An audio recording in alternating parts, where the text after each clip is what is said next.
Burning up a new batch of apron grills for the MGB. I have, you know, when you 3D print things, you occasionally you'll have a failed print, and I have a surplus of what is this, right sides?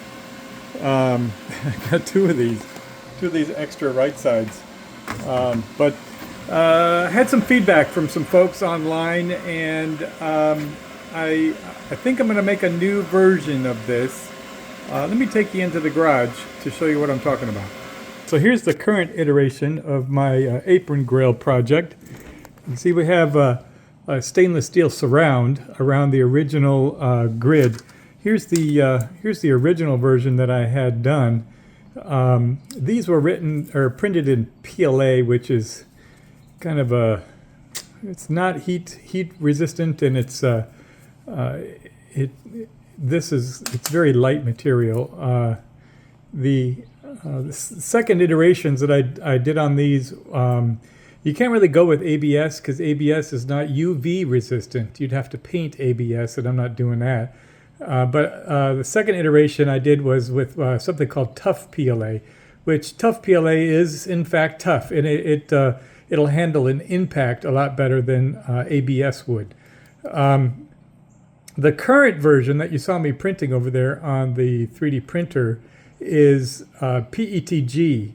Now, I would have printed these all in PETG, but my original Ender 3 printer had difficulty with PETG. It was very spiderwebby and had a lot of flaws, so I chose to go with the tough PLA because the Ender printed that better. But the new printer will handle the PETG with no problem, and that'll be what I'll be using going forward. Like I said, I have the new iteration here. This is with a stainless steel surround. These are riveted into a flat bezel.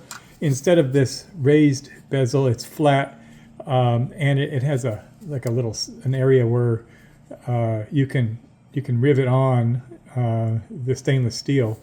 And I really like this. This is a good look, but I don't think I'm going to ever sell these online. I've been selling these $30 a pop for a pair of them, and I wouldn't say hotcakes, but they sell pretty well, and they do nicely. I think I've had no negative feedback on that, so I think that they're doing well in the field. But I have had some debate, let's say feedback from other people who've seen the video of me making these, and they have so this is a 77 with a chrome grill conversion. The bumper conversion lets you get a little bit of liberty with what you're going to have. And I made these grills to match the aftermarket grill that I purchased for my my bumper conversion. But in the 60s version, the grills were vertical. They had vertical slats. And vertical slats really wouldn't look good with the cross slats that I have on these versions. So what I'm going to do is I'll take you over to the computer, and you can see the next iteration. I think what I'm going to do is I'm going to make it so that you can put whatever grill that you like in. And so I'm going to make a blank that fits into the slot. This works with both the rubber bumper and the chrome bumper, because both of those by default just had a hole in here, and people have been left to their own devices to figure out how to fill that hole. And I've seen some good attempts and seen some bad attempts, but I think that providing a blank with an inch worth of plastic sleeve will give you a lot of capabilities, so that you can put chrome one in here, or you can make something that matches whatever your vertical grill is, your larger grill is, whether it be vertical or other pattern. So let's take you over to the computer and have a look and see what it is that I'm designing right now.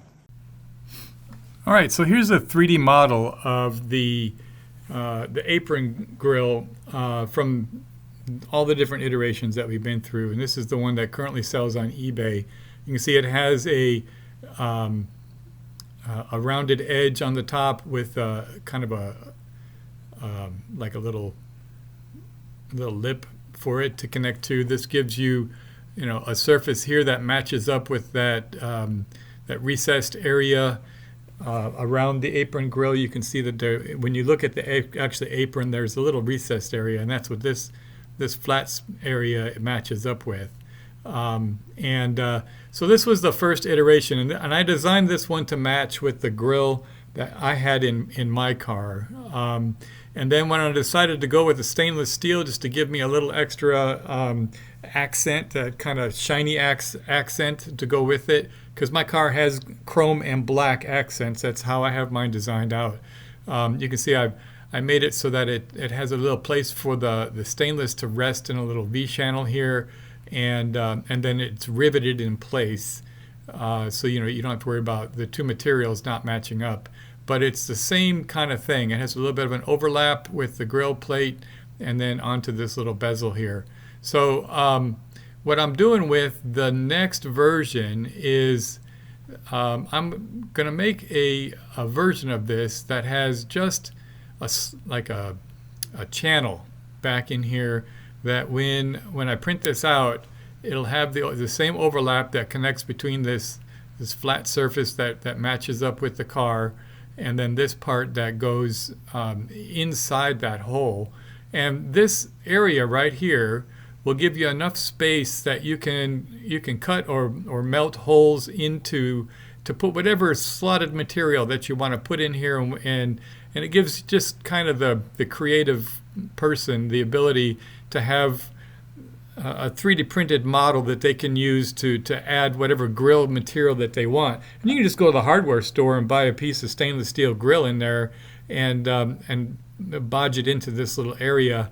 But it gives you the complicated structure that would have otherwise been difficult for you to make. And really, what and again, somebody else had a 60s version, and they wanted to match their grill, and they're asking how difficult it would be for me to make one that would match that. And the real complication there was, well, do you want a metal grill or do you want plastic? It would look kind of funny if you painted it. It might chip off, all those things. But this gives you a black surface that you can put your grill in, and it'll put it in there. And I've seen a couple of different iterations of people who have gone through and tried to fill their grills. Where was that picture? Here's mine, obviously.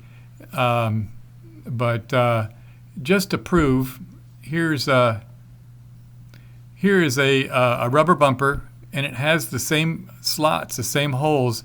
And you can see in this picture that this individual has put some material in there, and he's just screwed it in with screws.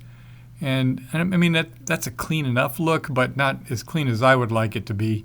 But this gives you that ability to fix some material that goes right into this little slot. You can see there's a little gap right in there. And then you can put whatever materials that you want in there to make your own grill.